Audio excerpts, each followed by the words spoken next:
ولله على الناس حج البيت من استطاع إليه سبيلا ومن كفر فإن الله غني عن العالمين সম্মানিত মুসল্লিয়ান কিরাম, আমরা দিকে দিকে হজের যে মৌসুম আসতেছে, হজের মৌসুমের দিকে কাছাইতেছি। সারা বিশ্বের মুসলমানেরা বছরে একবার হজের একটা আয়োজন হয়। অনেকে জীবনে একবার হজ করবেন, অনেকে আল্লাহ তাআলা তৌফিক দিলে হয়তো তারা বারবার করতে পারে, বা অনেকে 5 বছরে একবার সুযোগ পায়। যে যেভাবে করে হজে সারা বিশ্বের আনাজ কানাজ থেকে চলে আসে এবং হজের সময় নিয়মিতভাবে হজটা পালন হবে এবং সমস্ত মুসলমানেরা আল্লাহর ঘরে এসে আল্লাহর ইবাদত আদায় করার জন্য চেষ্টা করবে। ওই নির্দিষ্ট সময়ের দিকে আমরা চলে যাচ্ছি। যদিও বা হাজিরা হজের আহকামগুলো মক্কা শরীফে গিয়ে আদায় করে, কিন্তু যারা পৃথিবীর অন্যান্য মুসলমানরা যে যেখানে আছে, তারাও অনেক কিছু কাজ হাজিদের সাথে সামঞ্জস্য রেখে তারাও করতে থাকে এবং ওইগুলোর মধ্যে আল্লাহ তাআলা তাদেরকে অনেক বড় আজর সওয়াব দিয়ে দেয়। এই পুরা প্যাকেজটা একটা হিসেবে দেখতে গেলে হজের সময়ের যে পুরো প্যাকেজটা পুরো সারা বিশ্বের মুসলমানেরা উপকৃত হয়। এক হিসাবে জিলহজ মাসের প্রথম থেকে নিয়ে একেবারে 13 তারিখ পর্যন্ত এটা পুরো একটা প্যাকেজ বলা যেতে পারে। এখানে কিছু কিছু জিনিস হাজিদের জন্য জরুরি, আবার গায়রে হাজিরা করলে তারা সওয়াব হিসাবে ভিন্ন ভিন্ন হিসাবে হুকুম দেওয়া আছে। তা আমরা যারা হজে যাব তাদের জন্য কি করতে হবে, আর যারা হজে যাব না তারা কিভাবে এই সময়টাকে কাজে লাগাবো, এই সময়টা সবার জন্য গুরুত্বপূর্ণ। এখন আমরা আইয়ামে হজ বলা হয়, হজের মৌসুম। হজের জন্য যদিও বা 2-3 মাস রাখা হয়েছে, তবে হজ সম্পাদনের জন্য সময়টা হলো খুব সংক্ষেপ, বেশি লম্বা না। 8 তারিখ থেকে নিয়ে 13 তারিখ পর্যন্ত। জিলহজ মাসের 8 তারিখে শুরু হয় হজ এবং 13 তারিখে শেষ হয়ে যায়, অথবা 12 তারিখেও কেউ চাইলে শেষ করতে পারে, আর কেউ চাইলে 2 দিন আগে শুরু করতে পারে। যারা হজ্জে তামাত্তু করে তারা হয়তো আগে থেকে চলে যায়, তখন থেকে এক হিসেবে হজের একটা পার্ট তাদের শেষ হয়ে যায় আর একটা পার্টের জন্য অপেক্ষা করে। তো এই মোটমাট এই সময়টা খুবই গুরুত্বপূর্ণ, হজের সাথে সম্পৃক্ত। হজটা কি, এখন এটাতে ফায়দা কি, কিভাবে করবে, কেন করবে, ইত্যাদি কতগুলি কথা এই প্রসঙ্গে আজকে আমরা কিছু জানার চেষ্টা করব। আমাদের অনেক ভাইয়েরা হয়তো এখনো যদিও বা হজের সময় অনেক লম্বা, অনেক সময় দেরি আছে, তারপরেও আগে থেকেই মক্কা শরীফে চলে যাবেন। সেই হিসাবে তাদের জ্ঞাতার্থে আমাদের কিছু বলে দেওয়া এটা জরুরি মনে করি। তাদেরকে একটু পরামর্শ দিয়ে দেওয়া, তারা যে কাজ করতে যাচ্ছেন এই কাজটা আসলে কি বা কিভাবে সম্পাদন করতে হবে, কিভাবে করলে আল্লাহ রাব্বুল আলামিন রাজি খুশি হবেন এবং রাসূলুল্লাহ সাল্লাল্লাহু আলাইহি ওয়াসাল্লামের সুন্নাহ মোতাবেক হবে, ইবাদতটা সঠিকভাবে আদায় হবে, এগুলো জানাই দেওয়া দরকার। সেই হিসাবে আজকের আলোচনাটা হবে হজ নিয়ে, হজের বিষয় নিয়ে আজকে আলোচনাটা হবে। হজের গুরুত্ব, হজের ফজিলত, হজের নিয়ম নীতি, হজ না করলে কি হয় বা করলে কি পাওয়া যায় ইত্যাদি, এগুলা মানে চরিচাটা কিছু বিষয় ইনশাআল্লাহ আজকের আলোচনায় আসবে। হজের বর্ণনা করতে গিয়া যদিও বা হজটা জীবনে একবার ফরজ, এই হজটা ফরজ যে সব সময় না। ইসলামী ইবাদাতের মধ্যে এটা ৫ম নম্বর, ৫ নম্বর রুকন ইসলামের। এর আগে ঈমান আছে, নামাজ আছে, রোজা আছে, হ্যাঁ, যাকাত আছে, এগুলোর ব্যাপারে ভিন্ন ভিন্ন হুকুম আছে। নামাজটা হলো ডেলি 5 বার, আর রোজাটা হলো বছরে 1 মাস, আর যাকাত তাও বছরে 1 বার। পয়সা থাকলে, কর্জ না থাকলে, নেশাব পরিমাণ হলে, তাহলে তখন গিয়া 40 ভাগের 1 ভাগ নিজের আত্মীয় স্বজনকে বা আরো যারা গরিব তাদেরকে দেওয়া, এটা খরচ, এটা বছরে 1 বার। আর হজটা হচ্ছে কি জীবনে 1 বার।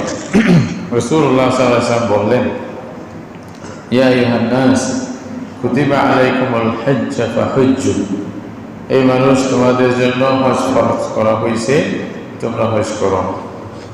তখন এক সাহাবী জিজ্ঞাসা করলেন, ইয়া রাসূলুল্লাহ আফি কুল্লি আমিন ইয়া রাসূলুল্লাহ, আল্লাহ রসুল আমরা কি হজ প্রত্যেক বছর করব? রাসূলুল্লাহ সাল্লাল্লাহু আলাইহি ওয়াসাল্লাম চুপ থাকলেন, কিছু বললেন না। উনি আবার জিজ্ঞাসা করলেন, আফি কুল্লি আমিন ইয়া রাসূলুল্লাহ, আল্লাহ রসুল আপনি বললেন হজ করতে হবে, আমরা কি প্রত্যেক বছর হজ করব? ওটা ওদের জন্য যারা মক্কা শরীফ মদিনা শরীফে আছে, প্রত্যেক বছর হজ করা বড় কঠিন কিছু না, কারণ ওখান থেকে ঘোড়া নেওয়া, উট নেওয়া যাবে, হজ করে আসবে, আর ঝামেলা ছিল না। রাসূলুল্লাহ সাল্লাল্লাহু আলাইহি ওয়াসাল্লাম চুপ থাকলেন।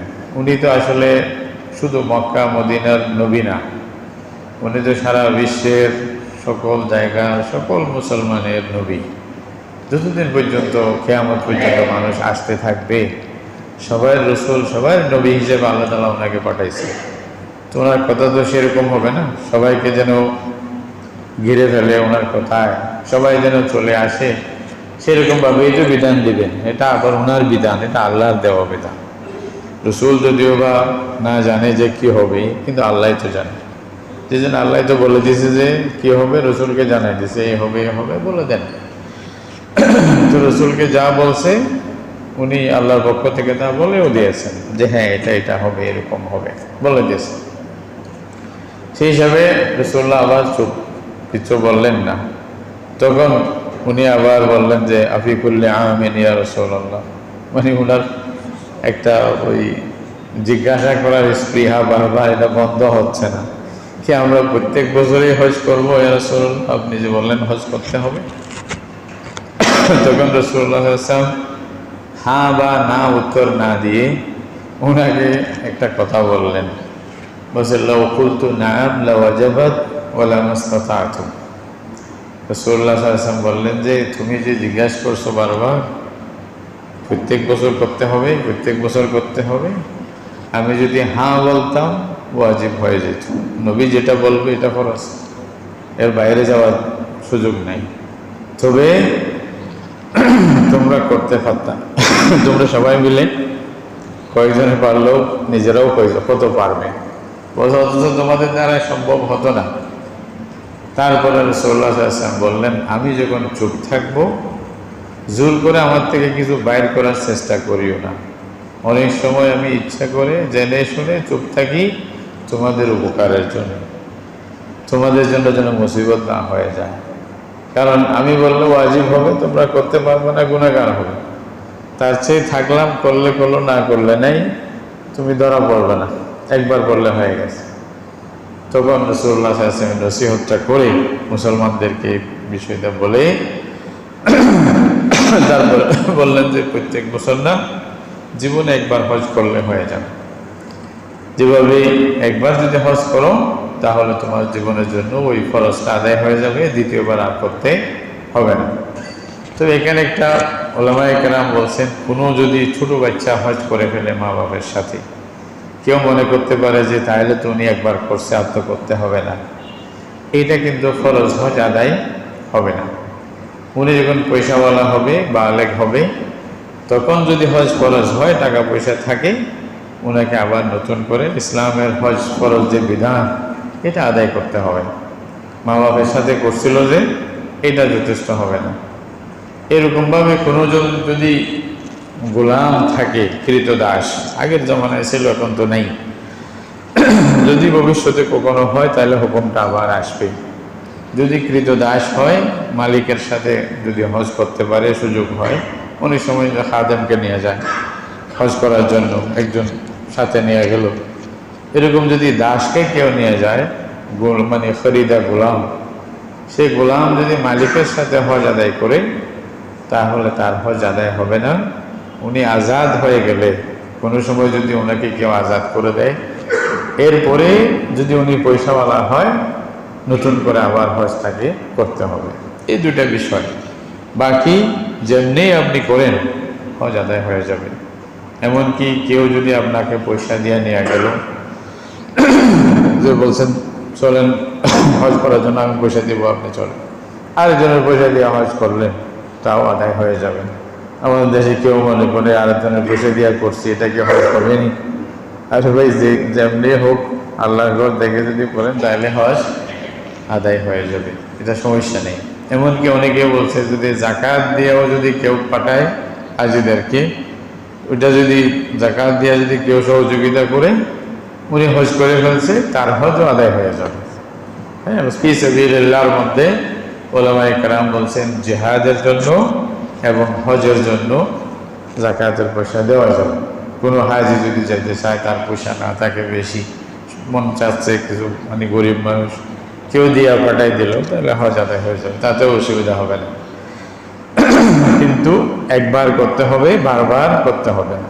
তবে যদিও বা একবার ফরজ জীবনে, কিন্তু রাসূলুল্লাহ সাল্লাল্লাহু আলাইহি ওয়াসাল্লাম বলছেন এক হাদিসের মধ্যে, আল্লাহ তাআলা বলতেছেন, যেই বান্দাকে আমি সুস্থতা দান করেছি, পয়সা দিয়েছি অনেক, তার জন্য এটা মাহরুম, সে বঞ্চিতের একটা ভাগ হবে তার জন্য, যদি সে 5 বছরের মধ্যে আমার ঘরে ফিরে না আসে। অর্থাৎ 5 বছর অতিবাহিত হয়েছে, আপনার পয়সা আছে, শক্তি আছে, আবার যান অন্তত 5 বছর। এটার মানে 5 বছরের আগে করতে পারবেন যে তা না।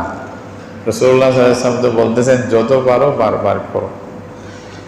তাবিউ বাইনাল হজ্জি ওয়াল উমরা, তোমরা হজ উমরা বারবার করো, এটার দ্বারাই ফাইন্নাহুমা ইয়ানফিয়ানিল ফাকরা ওয়াজ যুনুব, বলছে যে এইটা দুইটা জিনিসকে এটা ধ্বংস করে দেবে, দরিদ্রতা কমাবে আর এটা গুনাহকে ক্ষমা করে দেবে। হজের দ্বারাই আল্লাহ গুনাহ ক্ষমা করে দেবে, আর গরিব থাকলে বড় মানুষ হয়ে যাবে। খেয়াল করিয়া, হজ করলে গরিব থাকলে উনি কি হয়ে যাবেন? বড় লোক হয়ে যাবে।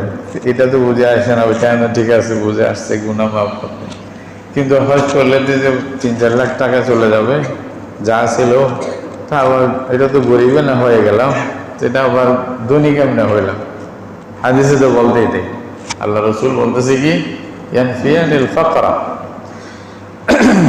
এটা রাসূলুল্লাহ সাল্লাল্লাহু আলাইহি ওয়াসাল্লাম একটা মিসাল দিয়ে বুঝাইছেন, কামা ইয়ানফিল কিরু খাবাসাল হাদিদ ওয়াল যাহাবি ওয়াল ফিদ্দা, যেমন নাকি ভাট্টি থাকে না, লোহার, যারা লোহারের কাজ করে অথবা স্বর্ণকার আছে এরা কাজ করে, ভাট্টি দিয়া ওই যে আগুনের মধ্যে এটা জ্বালায় পরিষ্কার করে, বলছে স্বর্ণ চাঁদি এরকম লোহা এগুলার জান পরিষ্কার করার জন্য বাটিতে দিলে যেমন পরিষ্কার হয়ে যায়, হজ উমরা মানুষের গুনাহ পরিষ্কার করে দেয়, এরকম দরিদ্রতাকেও মোচন করে দেয়। দরিদ্রতাকে মোচন করে দেয়, এই জিনিসটা বোঝার জন্য একটা মিসাল দিলে বুঝবেন আর কি। এই জিনিসটা হয়তো আপনি এরকম না যে আমার 3 লাখ টাকা খরচ হয়েছে, আমি 6 লাখ টাকা পেয়ে গেলাম, এরকম সরাসরি পাবেন যে এটা না, কিন্তু হয়তো এই 3 লাখ টাকার কারণে আপনি কত হাজার কোটি টাকা পাইবেন, কিরকম লাভ হবে আপনি হয়তো কল্পনাও করতে পারবেন না। আল্লাহ তাআলা সেভাবেই আপনাকে ব্যবস্থা করাই দেবেন।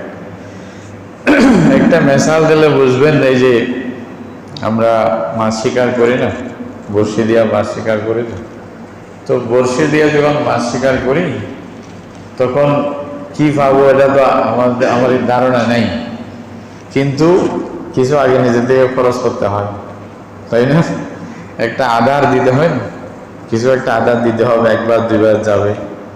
হয়তো আমি যা আধার কিনছি এটা ডবলের সাইড ডবল, একসাথে একটা বড় মাছ উঠবে, একেবারে কাম হয়ে যাবে। এরকম হয় না? তো দ্রুপ মনে করেন আপনি কিছু দিছেন, এটার পরিবর্তে আল্লাহ আপনাকে এমন ভাবে দিবেন যে আপনি কল্পনাও করতে পারবেন না। সেরকম হয়তো বড় মুসিবত আল্লাহ তাআলা দূর করে দিবেন, হয়তো কোনো ব্যবসা কোনো দিক দিয়ে আল্লাহ তাআলা এমন ভাবে আপনাকে তরক্কি দিবেন, শান্তি দিবেন যে আপনি এটা কল্পনার বাহিরে। বারহাল আল্লাহ তাআলা এই মানে হজের একটা ফায়দা এটা করে রাখছে, সেভাবেই হজ করুন, হজের দ্বারা এই ফায়দা হয়। সুতরাং আমরা বেশি বেশি হজ করার চেষ্টা করি। অনেক সময় সাহাবায়ে কেরাম হজ করলে উমরা করতেন সাথে সাথে, আবার উমরা হজ বারবার করার চেষ্টা করতেন। যদি পারেন বেশি ভালো, যদি পারেন বেশি ভালো। হজের ফজিলতের কথা হাদিসের মধ্যে অনেক বেশি আছে। ফরজ একবার, এটা আল্লাহ তাআলা বলেছেন ওয়ালিল্লাহি আলান নাসি হিজ্জুল বাইতি মান ইসতাতা ইলাইহি সাবিলা, যে আল্লাহর ঘর পর্যন্ত আসার সুযোগ আছে, তার সামর্থ্য আছে, তাকে হজ করা তার জন্য এটা জরুরি, ওয়াজিব, ফরজ অবশ্যই করতে হবে। কতটুকু সামর্থ্য কাকে বলা হচ্ছে? এখানে সামর্থ্য বলা হচ্ছে জীবনে, আপনার জীবনের কোনো সময়ে এতটুকু পয়সা যদি আপনার কাছে জমা থাকে, যে পয়সা দিয়া আপনি আল্লাহর ঘরে যাইতে পারবেন। হজের যে দিনগুলো আছে 8 তারিখ থেকে 13 তারিখ পর্যন্ত, এই দিনগুলো ওখানে থাকতে পারবেন, খাইতে পারবেন এবং ইবাদত করে আবার ফিরে আসতে পারবেন। আসা যাওয়ার টিকিট খরচ সর্বনিম্ন যেটা হয় আর কি, একেবারে উচ্চাঙ্গের না, একেবারে high class business class ticket এটা বোঝানো হচ্ছে না, একেবারে যেটা নর্মালে যেটা পাওয়া যায়, যতটুকুতে আপনি পারেন অতটুকু পয়সা যদি আপনার কাছে থাকে, জমা থাকে এবং কোনো কর্জ না থাকে, এবং এটার জন্য আবার বছর যাইতে হবে না। যাকাতের জন্য যেমন একটা বছর যাইতে হয়, হজের জন্য আবার বছর যাইতে হয় না। কোনো সময় যদি আপনার কাছে এতটুকু পয়সা জমা থাকে, তাহলে আপনার উপরে হজ খরচ অবশ্যই কি করতে হবে? হজ করতে হবে। হজ না করলে আপনি গুনাহগার হবেন। রাসূলুল্লাহ সাল্লাল্লাহু আলাইহি ওয়াসাল্লাম বলছেন, যাদের উপরে হজ ফরজ হয়ে গেছে, ওরা যদি হজ না করে, তাহলে হয়তো হতে পারে অসুস্থ হয়ে যাবে, হতে পারে টাকা পয়সা হারিয়ে ফেলবে। তো নিজের উপরে ফরজ হয়ে গেল, অথচ আদায় করতে পারলেন না, তাহলে কিয়ামতের দিন আপনাকে শাস্তি ভোগ করতে হবে। হযরত ওমর ইবনুল খাত্তাব রাদিয়াল্লাহু তাআলা আনহু বলতেছেন, যাদের উপরে হজ ফরজ হয়েছে অথচ হজ করে নেই, বলছে সে ব্যক্তি মাতা ইহুদিয়ান আও নাসরানিয়ান, সে ইহুদি হয়ে মরুক, নাসরা হয়ে মরুক, এতে কিছু আসে যায় না। অর্থাৎ এত মারাত্মক জিনিস হজ আদায় না করাটা, ইহুদির সাথে তুলনা করে দিছে, নাসরার সাথে তুলনা করে দিছে। হযরত ওমর ইবনুল খাত্তাব বলতেছেন, আমার মন চাচ্ছে তোমরা আমাকে লিস্ট দাও, যাদের উপরে হজ ফরজ হয়েছে তারপরও হজে আসে না, ওই সমস্ত লোকদের নাম দাও, তাদের জন্য আমি ট্যাক্স বসাই দিই। অর্থাৎ এরা মুসলমান না, এরা মুসলমান না, মুসলমান হইলে তো ট্যাক্স দিতে হয় না। ও মুসলমান, মুসলমানের জায়গায় থাকলে মুসলমানের দেশে ট্যাক্স দিয়ে থাকতে হয়, তাকে জিম্মি বলা হয়। হ্যাঁ, তাহলে আমি তাদের নামে ট্যাক্স বসাই দিই, এরা মুসলিম, এরা হজ করতে আসতেছে না, মানে এরা তাহলে কিসের মুসলমান? এরকম কথা বলছে। হজকে যদি কেউ স্বীকার করে, সে তো কাফের হয়ে যাবে, কথা নেই। আর যদি মানছে হজ ফরজ, এটা মানার পরেও কিন্তু অবহেলা করতেছে, তাহলে উনি গুনাহগার হবে, ঠিক না। দ্রুত, যথাসম্ভব দ্রুত এটা আদায় করে ফেলা দরকার। আমাদের দেশে অনেকে মনে করে হজ এত তাড়াতাড়ি ফরজ হয়ে যাবে, করবো আর কি, বুড়া হয়ে গেলে, জোয়ান গেলে হজের কি দরকার? আর ভাই, হজটা বুড়া জোয়ান বুঝে না, হজ ফরজ হয়েছে টাকার উপরে, সম্পদের উপর। এটা এইখানে আপনার শরীর এবং সম্পদ দুটোটার সম্পর্ক থাকে এই ইবাদতের মধ্যে। শরীরও মানে লাগাইতে হয়, টাকা পয়সাও লাগাইতে হয়, দুটোটা না হইলে ফরজও হবে না। গরিব মানুষের উপরে একেবারে বুড়া হোক জওয়ান হোক খরচ হবে না সারা জীবনে, পয়সা এলাই কি খরচ হবে। আর যদি পয়সা বলা হয়, বুড়া হওয়ার জন্য বসে থাকবে না, পয়সা হইলেই খরচ হয়ে গেছে, তখন আপনাকে আদায় করতে হবে, ঠিক আছে না, যেমনি পারেন। তাহলে দুটোটাই যদি হয়, পয়সার সাথে সম্পর্ক, এই জন্য আপনি এটা মনে করবেন না যে বুড়া হওয়ার জন্য অপেক্ষা করে থাকবেন না। যদি বুড়া হইতে হইতে আর কিছু হয়ে যায় তাহলে কি হবে?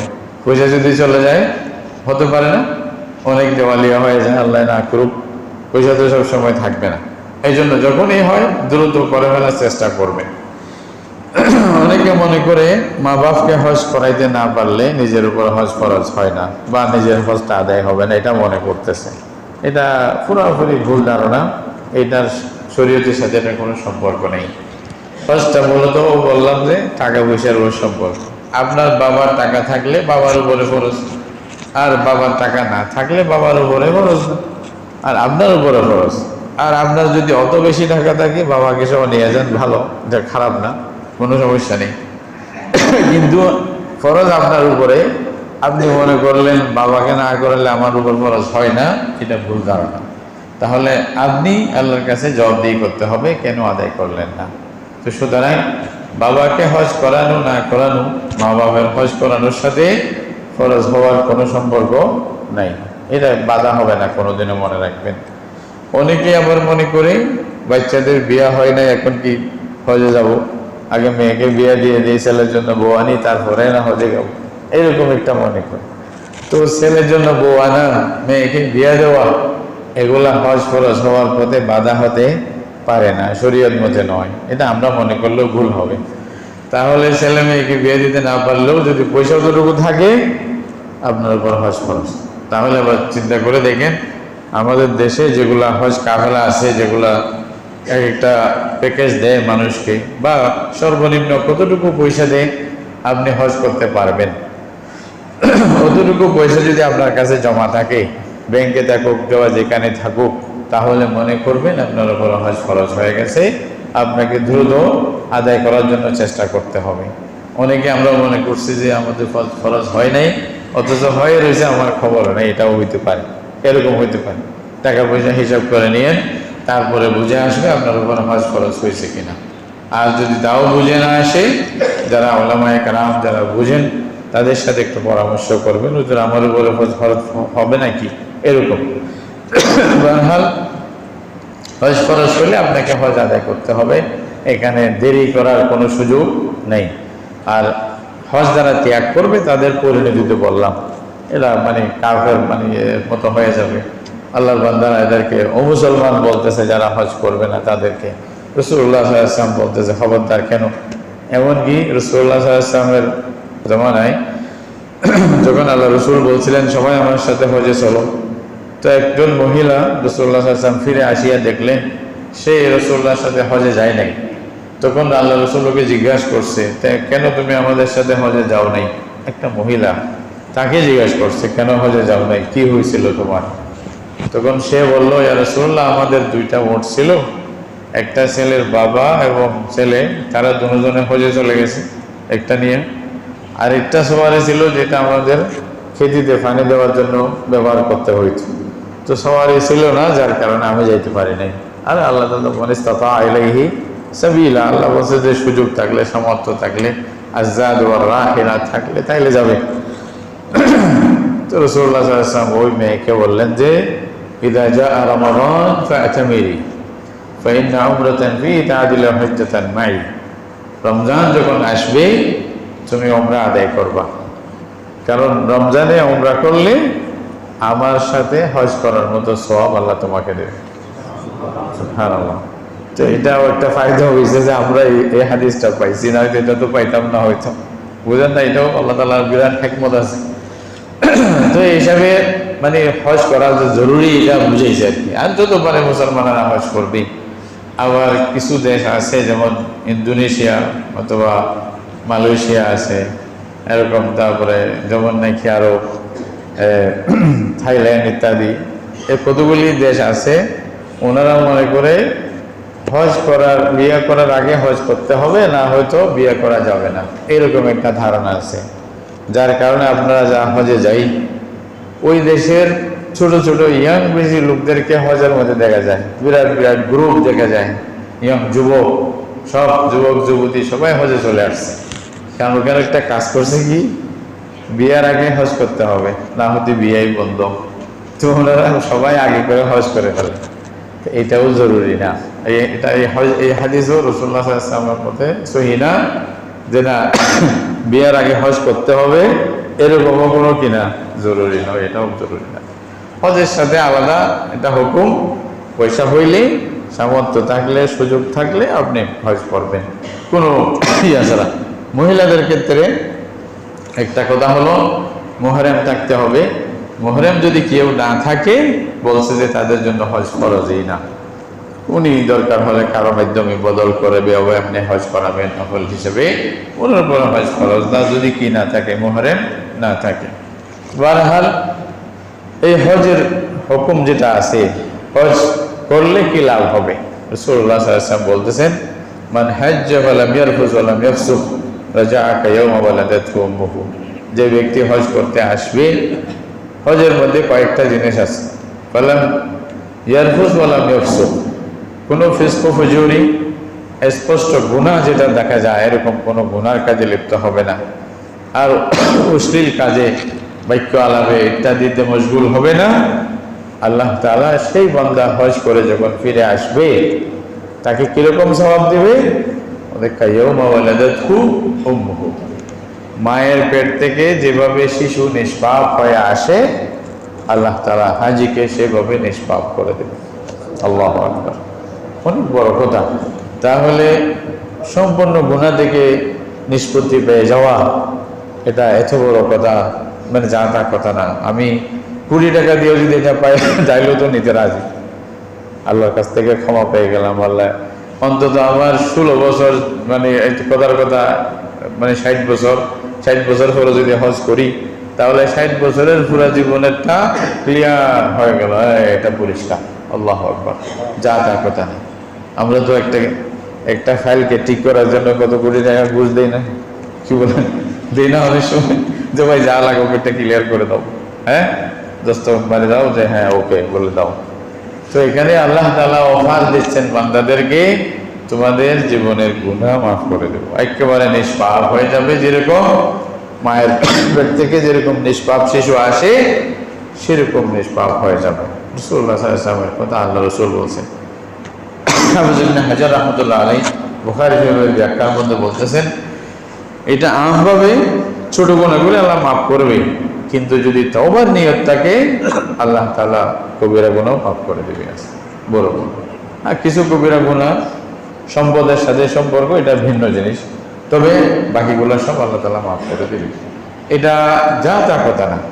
হযরত আমর ইবনে আল-আস রাদিয়াল্লাহু তাআলা আনহু রাসূলুল্লাহ সাল্লাল্লাহু আলাইহি ওয়াসাল্লামের কাছে আসিয়া বললেন যে, ইয়া রাসূলুল্লাহ, উবসুত ইয়াদাকা ওয়াবাইয়াক, আল্লাহ রাসূল হাত লম্বা করেন, আমি আপনার হাতে বায়াত করতে চাই। রাসূলুল্লাহ সাল্লাল্লাহু আলাইহি ওয়াসাল্লাম হাত দিলেন, বলছে হাত বায়াত হলে দাও, হাত দাও।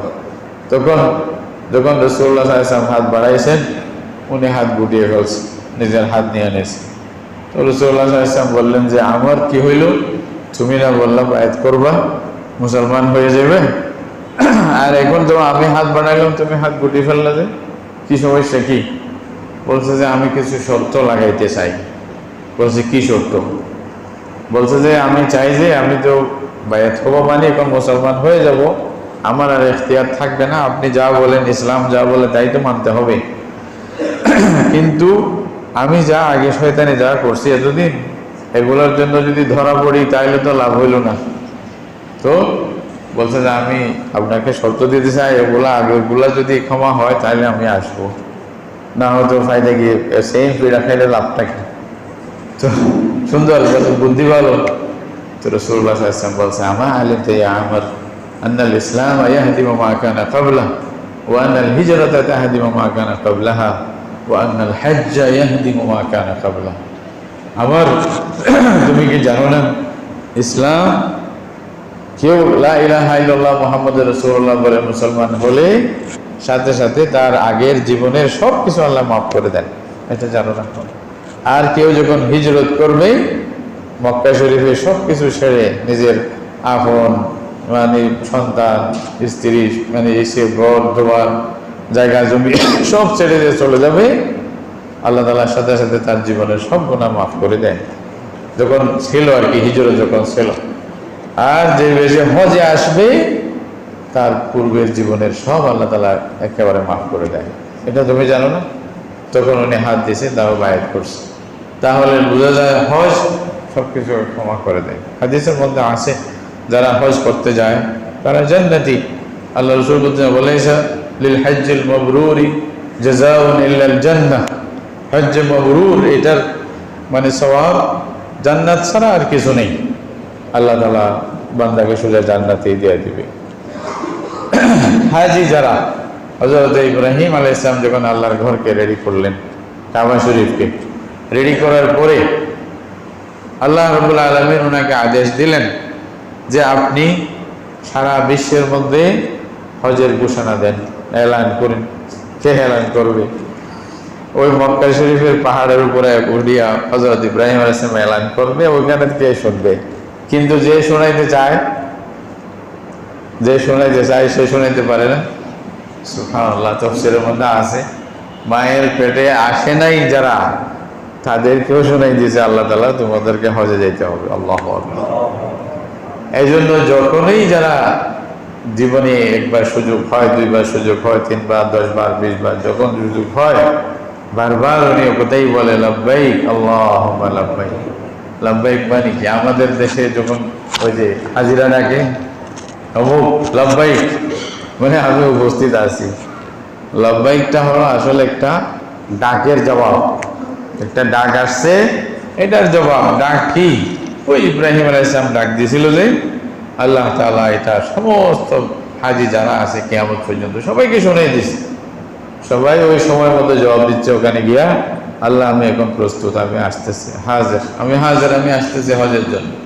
লাব্বাইক আল্লাহুম্মা লাব্বাইক মানে এটাই, আমি উপস্থিত আছি, আমি আসতেছি, আল্লাহ আমার দয়া করে আমারটা কবুল করো। এটা মানে লাব্বাইক আল্লাহুম্মা লাব্বাইক লাব্বাইক লা শারীকা লাকা লাব্বাইক ইন্নাল হামদা ওয়ান নি'মাতা লাকা ওয়াল মুলক লা শারীকা লাক। আল্লাহ তোমার কোনো শরীক নেই, সব প্রশংসা তোমার, সব নিয়ামত তোমার। হ্যাঁ, তুমি সব কিছুর মালিক। আল্লাহ তোমার ডাকে আমি সাড়া দিয়ে আসতেছি, আমার দয়াটা কবুল করে নাও। এইভাবেই হাজিরা বারবার এই কথাটা বলে। এটার নাই রাসূলুল্লাহ সাল্লাল্লাহু আলাইহি ওয়াসাল্লাম বলতেছেন, কোনো হাজি যদি হালাল পয়সা দিয়া, এখানে মনে রাখবেন হালাল ছাড়া আল্লাহ তাআলা কবুল করবেন না। হালাল পয়সা দিয়া যখন হজের জন্য মানে পা রাখে এবং যখন বলে যে লাব্বাইক, আল্লাহ তাআলার পক্ষ থেকে বলা হয় লাব্বাইক ওয়া সা'দাইক আনতা মাকবুলুন ওয়া হাজ্জুকা মাকবুলুন ওয়া আনতা মাজুরুন। বান্দা আসো, তোমার অপেক্ষায় তো ছিলাম, তোমার হজ কবুল, তোমাকে প্রতিদান দেওয়া হবে, প্রত্যেকটা জিনিসের বদলে তোমাকে দেওয়া হবে, আসো, ওয়েলকাম, তোমার জন্যই তো আছে।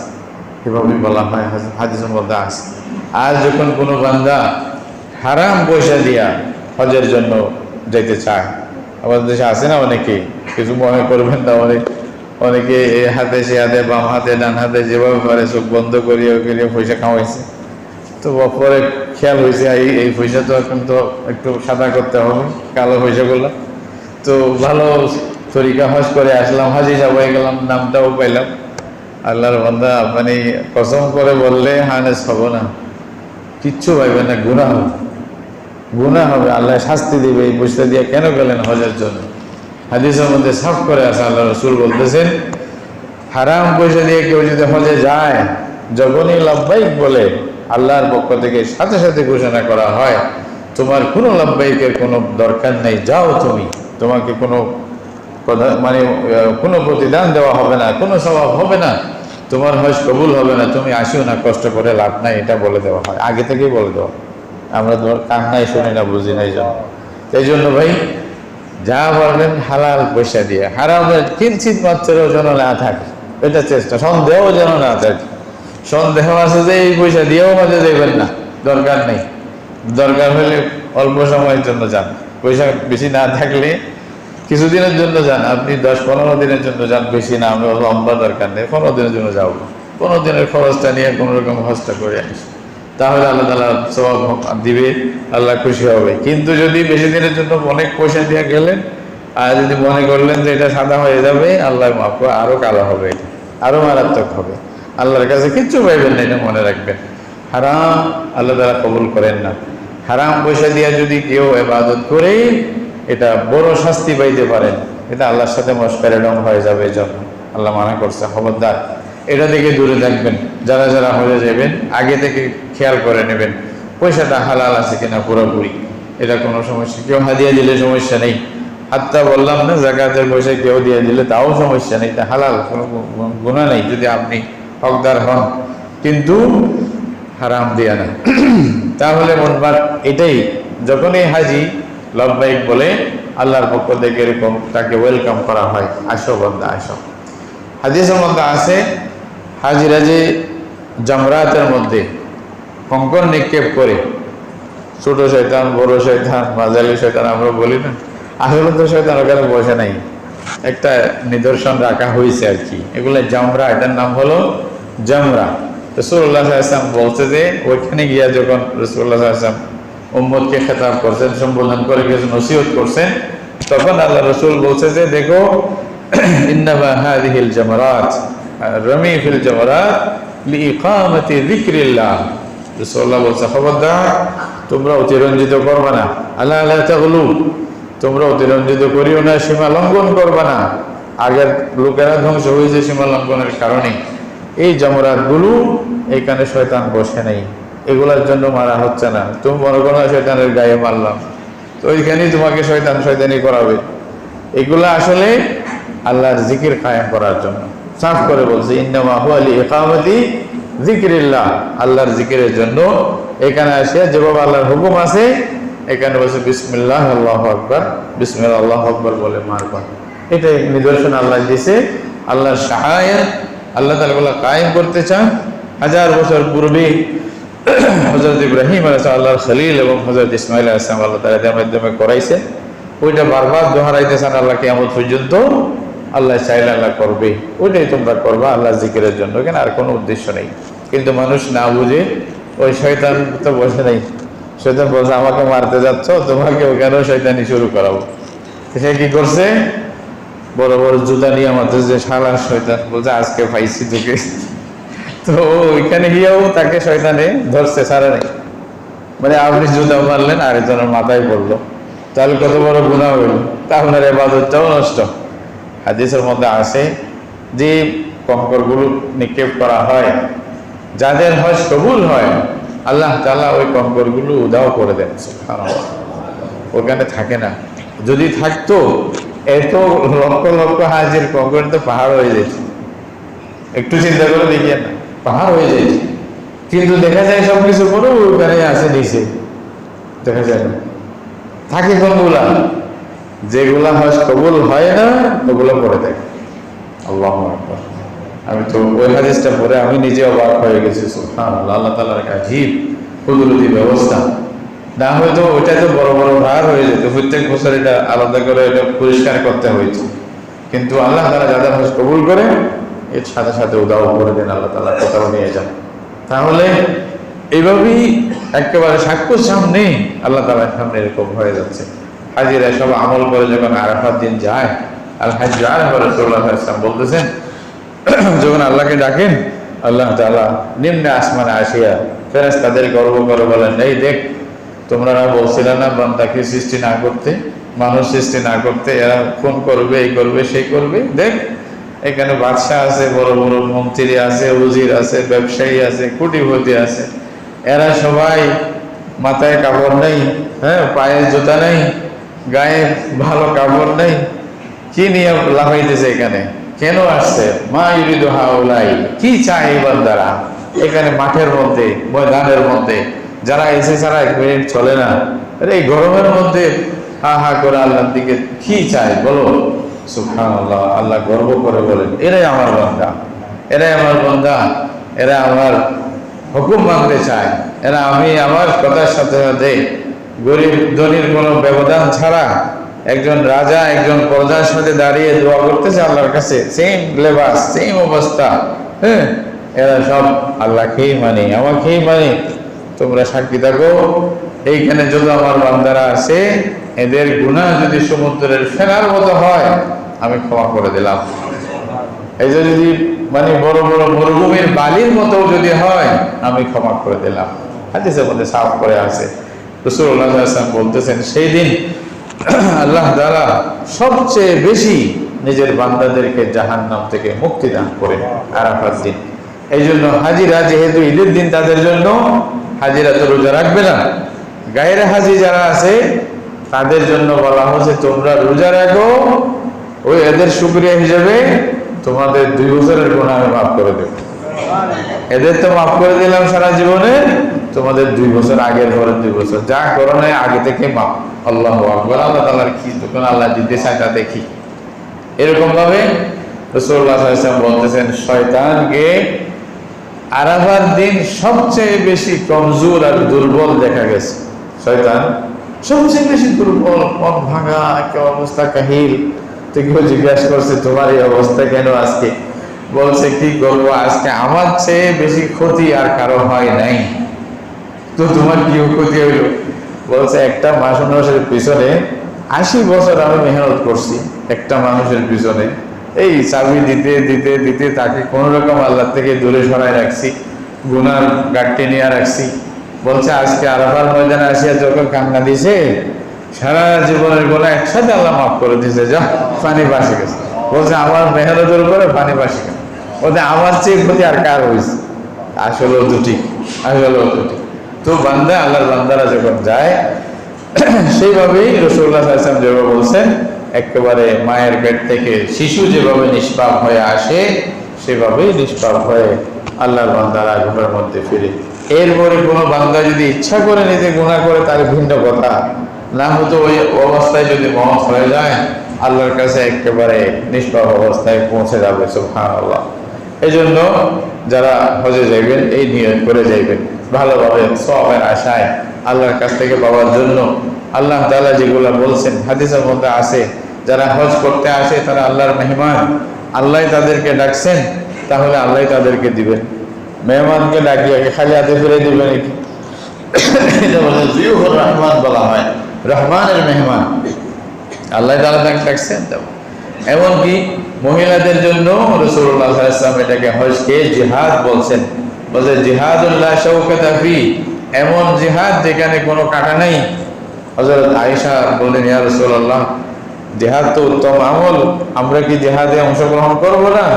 তখন রাসূলুল্লাহ সাল্লাল্লাহু আলাইহি ওয়াসাল্লাম লাকুন্না আল জিহাদ হজ্জুম মাবরুর, তোমাদের জিহাদ হলো হজ, হজ করো আল্লাহ তাআলা তোমাদেরকে জিহাদের সওয়াব দিবে। এরকম আছে। তাহলে হজের ব্যাপারে, হজের ফজিলতের ব্যাপারে অনেক লম্বা কথাবার্তা আছে হাদিসের মধ্যে। যে 2-1টা বললাম এগুলাই তো আমাদের জন্য যথেষ্ট, আর কি লাগে। তো এরকম ভাবে আপনি চাইলে অনেক কিছু পাইবেন। কি পাবো? অনেক কিছু পাবো, যেটা এরকম আর না। শুধু হাজি নামটা পাওয়ার জন্য আমি হজ করবো না, আল্লাহর বান্দা ধ্বংস করিয়ে না। কোটি কোটি টাকা, এত মেহনত, সবকিছু খালি নামটার জন্য বরবাদ করবে, দরকার নেই। কাউকে বলারই দরকার নেই।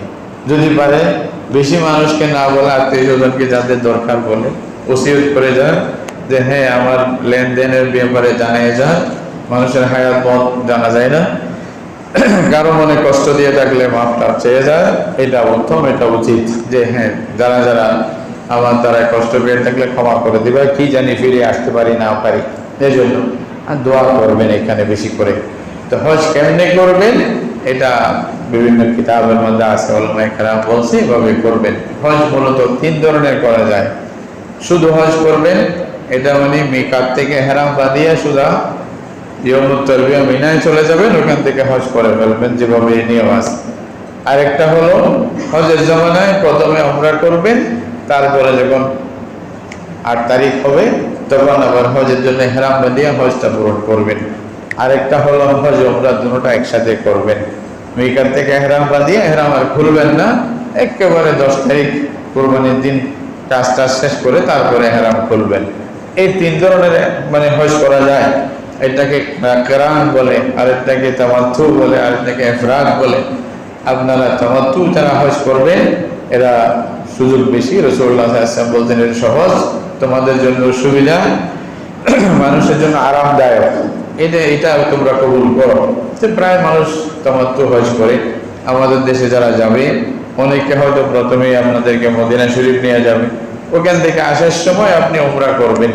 জুলহুলাইফার মধ্যে আসিয়া নিয়ত করবেন, লাব্বাইক আল্লাহুম্মা উমরাতান বলে, আল্লাহ আমি উমরার নিয়ত করতেছি, এরপরে হজ করব, এই নিয়তে আপনি উমরার নিয়ত করবেন। এই ইহরাম বাঁধার পরে লাব্বাইক আল্লাহুম্মা লাব্বাইক তালবিয়া পড়তে থাকবেন জোরে জোরে। যত তালবিয়া জোরে পড়বেন আপনার শব্দ, এই আকাশ বাতাস মাটি, তবে পাহাড় গাছপালা যেই শুনবে কিয়ামতের দিন আপনার জন্য হকের সাক্ষী দিবে, হাদিসে কথা আছে। তো এটা পাগলামি না, এটা আল্লাহর হুকুম। যুলহুলাইফা থেকে সাহাবায়ে কেরাম যখন আসতেছিলেন তখন রাসূলুল্লাহ সাল্লাল্লাহু আলাইহি ওয়াসাল্লামের কাছে আল্লাহ রাব্বুল আলামিন আরশ আজিম থেকে হযরত জিবরাইলকে পাঠাইছে, যাও মুহাম্মদের সাথীদেরকে বলো চিল্লাইয়া চিল্লাইয়া তাকবীর বলতে বলো, আল্লাহু আকবার। ফালিয়ারফাউ আসওয়াতাহুম বিতালবিয়া, যারা আস্তে আস্তে পড়তেছে জোরে পড়তে বলছে। অথচ আল্লাহ রসুলই বললেন যে এত চিল্লাইতেছো কেন? হয়তো আল্লাহ তো কোনো বদির না যে না শুনবে, আল্লাহ তো শুনতেছে, এত জোরে কেন বলে এটা বলছিলেন। কিন্তু এই সময় আল্লাহ নিজে হুকুম পাঠাইছে, জোরে চিল্লাইতে বললো, আমার ভালো লাগতেছে, এটা চিল্লাইতে বললো। এই জন্য রাসূলুল্লাহ সাল্লাল্লাহু আলাইহি ওয়াসাল্লাম বলছে আফজালুল হাজ্জি আল আজ্জু আস-সাজ্জু, শব্দরে বলছে উত্তম হজ হলো যেখানে কুরবানি করা হয়, যেখানে বেশি বেশি চিল্লানো হয়। চিল্লানো মানে তাকবীর তালবিয়া তাহলিল জোরে জোরে পড়বে, হাজিরা জোরে জোরে পড়বে, মহিলারা বেশি জোরে না, পুরুষেরা জোরে জোরে পড়বে। লাব্বাইক আল্লাহুম্মা লাব্বাইক এভাবে চিল্লাইয়া পড়বেন, এটাই ইবাদত, এটাই সওয়াব। আল্লাহর ঘরে যখন আসবেন প্রথমে আল্লাহর ঘর দেখলে জীবনের প্রথমে দেখার সাথে সাথে দোয়া করবেন। অনেক লম্বা দোয়া আছে, বা মন ভরে নিজের বাসায় দোয়া করবেন, ওই দোয়াটার সাথে সাথে কবুল হয়। ওই দোয়া করে প্রথমে আল্লাহর ঘরে গিয়া ওইখানে তাহিয়াতুল মসজিদ নেই, নামাজ নেই, আপনি প্রথমে তাওয়াফ করবেন। এখানে যারা হাজি পুরুষেরা যারা আছে তাদের জন্য প্রথম তাওয়াফে কিছু জিনিস সুন্নাহ আছে, এখানে ইস্তেবা বলে। ইস্তেবা মানে যে ইহরাম যেটা পরবেন চাদরটা ডান কাঁধের বগলের নিচ দিয়া নিবেন, বাম কাঁধটা ঢাকিয়া রাখবেন, ডান কাঁধটা খোলা রাখবেন। ওখানে হাজরা আসওয়াদের পাশে যাওয়ার পরে, আগে থেকে না, এটা করে এভাবে ডান কান খোলা থাকবে, বাম কান বন্ধ থাকবে। এভাবে আপনি হাজরা আসওয়াদকে সামনে রেখে পারলে চুমা দিবেন, না হয়তো ওইদিকে মানে লম্বা শুইতে পারলে শুইবেন, না পারলে বিসমিল্লাহ আল্লাহু আকবার ইশারা করে আপনি কাজ শুরু করে দেবেন। হ্যাঁ, দোয়া করবেন যেটা মন চায়। রুকুনে ইয়ামানি পর্যন্ত আসে, ওখান থেকে এই পর্যন্ত রব্বানা আতিনা ফিদ দুনিয়া হাসানা ওয়া ফিল আখিরাতি হাসানা ওয়া কিনা আযাবান নার, এটা বারবার পড়বেন। এভাবে 7 চক্কর যদি হয়ে যায়, মনে রাখবেন তাওয়াফের সময় ওযু থাকতে হবে, ওযু না থাকলে তাওয়াফ হবে না। যদি ওযু ছুটে যায় আবার ওই চক্করকে আবার নতুন করে আবার করতে হবে। বারহাল এভাবে আপনি 7 চক্কর শেষ করে 2 রাকাত নামাজ পড়বেন মাকারে ইব্রাহিম পিছনে আসিয়া। প্রথম রাকাতে বলি আইয়ুহাল কাফিরুন, দ্বিতীয় রাকাতে কুল হুয়াল্লাহু আহাদ পড়ে আপনি তারপরে জমজমের পানি পান করবেন। এরপরে সাফা মারওয়ার মধ্যে সহি করবেন। সাফা দেখিয়া যদি পারেন আল্লাহর ঘর দেখা যায় দোয়া করবেন হাত উঠে। রাসূলুল্লাহ সাল্লাল্লাহু আলাইহি ওয়াসাল্লাম 3 বার হাত উঠাইছে, 3 বার হাত ফেলছে, ওখানে লম্বা করে দোয়া করছে। আপনার যদি ক্লান্তি লাগে একবার করলেও হবে, মোটমাট আপনি দোয়া করবেন। ইন্না সাফা ওয়াল মারওয়াতা মিন শাআইরিল্লাহ, এগুলো পড়বেন। তারপরে মরওয়ায় যাবেন, যাওয়ার সময় মধ্যখানে সবুজ কতগুলি একটা রেখা দেখবেন, ওটার উপরের দিকে আছে ছাদের মধ্যে, ওই জায়গাটা দৌড়বেন, দৌড়াবেন, জোরে হাঁটবেন না, দৌড় দিবেন একটা। বাঙালিরা তো ভালো দৌড়তে পারে, ভালো না, সাঁতারও কাটতে পারে, দৌড়তেও পারে, বাহাদুরি দেখাবেন। এখানে সবার আগে দৌড় দিয়ে চলে যাবেন। এখানে হযরতে হাজরা আলাইহিস সালাম হাজার হাজার বছর আগে ওই জায়গাটা দৌড়ছিলেন নিজের বাচ্চার অবস্থা দেখার জন্য। দৌড়িয়ে গিয়ে আবার বাচ্চাকে দেখছে ওদিকে, যে কি করতেছে, মারা গেল নাকি, এটা দেখছে। ওই জিনিসটা আল্লাহ বারবার দোয়ারাইতে বলে, আবার দোয়ারাও, আবার দোয়ারাও, সবাই দোয়ারাও, আমার ভালো লাগতেছে, এটা সুবহানাল্লাহ। এটাই তো, ওইটা করবেন। সাফা থেকে মরওয়াতে গেলে 1 চক্কর, মরওয়া থেকে সাফায় আসলে আরেক চক্কর। অনেকে আবার 14 বার ঘুরে, এটা সাফা মারওয়া সহি করার জন্য। এটা ভুল করবেন না, ক্লান্ত হয়ে যাবেন। এভাবেই আপনি সাফাতে শুরু, মারওয়াতে শেষ। এভাবে আপনার উমরা শেষ হয়ে গেল, হালাল হিসাবে থাকবেন। 8 তারিখ পর্যন্ত মক্কা শরীফের যেখানেই থাকেন সেখানেই থাকেন, কিন্তু 8 তারিখ যখন সূর্য উঠে যাবে তারপর আপনি আবার গোসল করে ইহরামের কাপড় পরবেন, তখন বলবেন আল্লাহুম্মা লাব্বাইকা হাজ্জান, আল্লাহ আমি হজের নিয়তে আবার রেডি হয়েছি। তখন তালবিয়া পড়তে পড়তে মিনায় চলে আসবেন। জোহর, আসর, মাগরিব, ইশা, ফজর এগুলা মিনাতে পড়বেন, ওয়াক্ত মধ্যে পড়বেন। মুসাফির হইলে 2 রাকাত, আর মুসাফির না হইলে যেভাবে নিয়ম আছে নিয়ম মতে পড়বেন। আর মুকিম ইমামের পিছনে যদি পড়েন তাহলে পুরাই পড়বেন নামাজ। বাকি সময় আল্লাহর ইবাদত, জিকির, আজকার করবেন। 9 তারিখ ফজরের পরে আপনি মিনার দিক রওনা দিবেন।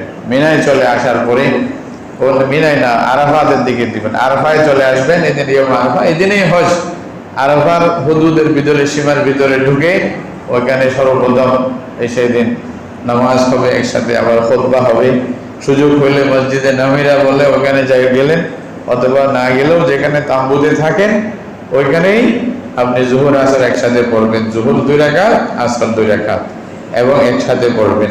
আজান হবে, একামতের পরে 2 রাকাত জোহর, তারপরে একামতের পরে 2 রাকাত আসর। মধ্যখানে কোনো সুন্নত নাই, কিছু নাই, খালি এই ফরজটা পড়ে একেবারে মাগরিব পর্যন্ত খালি দোয়া আর দোয়া, আর কিছু নেই। সবচেয়ে বড় দোয়া হলো, রাসূলুল্লাহ সাল্লাল্লাহু আলাইহি ওয়াসাল্লাম বলছেন, সবচেয়ে উত্তম দোয়া হলো আরাফাত দোয়া। আর আমি এবং আমার পূর্বে যত নবীরা দোয়া করছেন সব দোয়ার মধ্যে উত্তম দোয়া হলো এই দোয়া, লা ইলাহা ইল্লাল্লাহু ওয়াহদাহু লা শারীকা লাহু লাহুল মুলকু ওয়া লাহুল হামদু ওয়া হুয়া আলা কুল্লি শাইইন কাদির। এই দোয়াটা করবেন, এই দোয়াটা বেশি বেশি পড়বেন এবং নিজের জন্য, পরিবারের জন্য, দেশের জন্য, দশের জন্য, বন্ধুদের জন্য, আর তাকে শত্রুদের জন্য দোয়া করেন আল্লাহর কাছে চান। আল্লাহ তাআলা সেদিন বেশি দোয়া কবুল করে বান্দাদের, যে কোনো দোয়া কবুল করবে। আরাফাত যে কোনো জায়গাতে দোয়া কবুল করতে পারে। একেবারে জবলের রহমতে উঠতে হবে, যাইতে হবে, কোনো জরুরি না, যেখানে এবারে দোয়া করবে। মাগরিবের নামাজে যখন সূর্য ডুবে যাবে ওইখানে মাগরিবের নামাজ পড়বেন না, ওইখান থেকে সোজা রওনা দিয়া মুজদালিফায় চলে আসবেন। মুজদালিফায় আসার পরে মাগরিব এশা একসাথে পড়ে ফেলবেন, রাত যতক্ষণই হোক, হয়তো 10টা 12টা হইতে পারে, একটাও হইতে পারে। ওইখানে আসিয়েই মাগরিব এশা একসাথে পড়বেন, এটা সুন্নাত, রাসূলুল্লাহ সাল্লাল্লাহু আলাইহি ওয়াসাল্লামের সুন্নাহ। ওইখানে যদি পারেন 7টা কঙ্কর কোথাও থেকে নিয়ে নেবেন তারপরের দিন মারার জন্য। তারপরে রাত্রে ওখানে থাকবেন, সকালে সূর্য ওঠার আগে যদি সুযোগ হয় দোয়া করে ওখান থেকে রওনা দেবেন মিনার দিকে। এদিন 4টা কাজ করতে হবে। একেবারে মক্কা শরীফের কাছে যে জামরাটা আছে বড়টা, ওখানে গিয়া 7টা কঙ্কর মারবে। এটা সূর্য ঢলার আগে পারলে ভালো, মুস্তাহাব, না পারলে সমস্যা নেই, রাত্রেও মারা যায়। তারপরে কোরবানি করবেন যারা তামাত্তু করবে। তারপর আপনি মাথার চুল ফেলে দিবেন। এরপরে আপনি এক ধরনের হালাল হয়ে গেছেন। এরপরে আল্লাহর ঘরে গিয়া তাওয়াফ এবং সাই যদি করে ফেলেন তাহলে সম্পূর্ণভাবে হালাল হয়ে গেলেন। এরপরে আপনি আবার মিনায় ফিরে আসবেন, রাত্রি যাপন করবেন। 11, 12, 13 এই 3 দিনের কাজ হলো আপনি সূর্য জোহরের পর থেকে নিয়ে আসার আর রাত মারতে পারেন, অসুবিধা নেই। প্রত্যেকটি 3টা আছে যে ছোট বড়, ছোট, মাজিলা, বড়, অথবা জামরাই উলা, জামরাই উস্তা, জামরাই কুবরা, এই 3টার মধ্যে 7টা করে, এক একটার মধ্যে 7টা করে 21টা মারতে হবে। প্রথম এদিকে শুরু করবেন, ওদিকে শেষ, এইভাবে করে ডেলি 3 দিন এভাবে করতে হবে। আর যদি আপনার কাছে বেশি তাড়াহুড়া থাকে তাহলে আপনি 12 তারিখের পরে চলে আসতে পারবেন। কিন্তু একটা খেয়াল রাখতে হবে, সূর্য ডুবার আগে আপনাকে মিনা ত্যাগ করতে হবে। আর যদি সূর্য ডুবার আগে মিনা ত্যাগ করতে না পারেন তাহলে 12 তারিখও ওখানে থাকতে হবে, 13 তারিখ মারিয়ে আসতে হবে। 13 তারিখ আপনি যদি মারিয়ে ফেলেন তাহলে সূর্য ডুবার আগে মিনা ছাড়ে দেন। এরপরে শুধু একটা কাজ, এটা হলো আল্লাহর ঘরকে শেষ বিদায় দেওয়া, তাওয়াফের মাধ্যমে বিদায়ী তাওয়াফ বলা হয়। এরপরে আপনি চলে আসতে পারবেন। এই হলো হজ, আপনার হজ পুরো হয়ে গেল। এরপরে মসজিদে নববীতে যদি আগে যান, আগে, পরে গেলে পরে জিয়ারত করবেন, ওখানে দোয়া করবেন, এটা ভিন্ন জিনিস। এটার সাথে হজের রুকুনের সাথে বা ওয়াজিবের সাথে সম্পর্ক নেই, এটা মুসলমানের অন্তরের সাথে সম্পর্ক, এটা ভিন্ন জিনিস, আলাদা ইবাদত। বারহাল কুবা মসজিদে পারলে 2 রাকাত নামাজ পড়লে আল্লাহ তাআলা মকবুল উমরার সওয়াব দিবে। এইভাবে আপনারা হজটা আদায় করতে পারেন। এছাড়াও বাকি যে সমস্ত হুকুম আহকাম দরকার হবে ওলামায়ে কেরামের সাথে পরামর্শ করে হজ যেন সুন্দরভাবে হয় এটা কোনো একটা ভালো বই নিয়ে যাবেন যেটা সহিভাবে লেখা আছে। আমাদের দেশে বিভিন্ন বাজারের সদর বদল বই পাওয়া যায়, এক এক চক্কর এক এক দোয়া লিখে দিছে, ওই বইগুলো নিয়ে যাবেন না, কারণ আপনার কোন চক্করে করে জানি সব থাকবে না তখন, বুঝেন না? এই সমস্ত চক্কর থেকে বাঁচিয়া ভালো যদি সহি সুন্নাহ মতে কি ওলামায়ে কেরাম যা লেখছে পরামর্শ নেবেন, হুজুর বই কোনটা নিব, তাহলে আপনি ভালো মতো ইনশাআল্লাহ আমল করতে পারবেন।